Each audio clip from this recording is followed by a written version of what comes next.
మా మమ్మీ స్టైల్లో mutton curry ఏ విధంగా ప్రిపేర్ చేయాలో చూడండి. టేస్ట్ అయితే చాలా బాగుంటుంది. ఇట్లా చేస్తే ఫస్ట్ అయితే స్టవ్ ఆన్ చేసుకొని గిన్నెను పెట్టుకొని అయితే ఆయిల్ వేసుకోవాలి. ఆయిల్ వేడైన తర్వాతకి లైట్గా స్పైసెస్ని వేసుకొని ఆనియన్స్ పచ్చిమిర్చిని వేసుకొని బాగా వేగిన తర్వాతకి అల్లం వెల్లుల్లి పేస్ట్ పసుపు వేసుకొని పచ్చి వాసన పోయేంత వరకు బాగా ఫ్రై చేసేసి తర్వాతకి అయితే మటన్ వేసుకోవాలి. ఇక్కడ మటన్ వచ్చేసి అయితే కేజీ వరకు అయితే తీసుకున్నాను.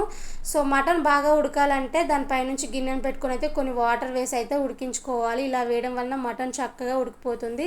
ప్లస్ పచ్చి మామిడాకులు కూడా వేసి ఉడికించాలి. ఫ్లేవర్ అయితే చాలా బాగుంటుంది. మటన్ మంచిగా ఉడికిన తర్వాతకి ఇందులోనే టేస్ట్కి తగ్గట్టు కారం వేసుకొని గ్రేవీకి తగ్గట్టు వాటర్ వేసుకోవాలి. సో లాస్ట్లో టేస్ట్కి తగ్గట్టు సాల్ట్ వేసుకొని కొంచెం అంతా కొత్తిమీర వేసుకున్నాం అనుకోండి, కర్రీ అయితే కంప్లీట్ అయిపోయినట్టే. నాకైతే ఇట్లా కర్రీ చేస్తేనైతే మస్త్ అంటే మస్త్ ఇష్టం. లాస్ట్లో కొంచెం గరం మసాలాను కూడా వేసుకున్నాం అనుకోండి, టేస్ట్ అయితే అదిరిపోతుంది. Thank you.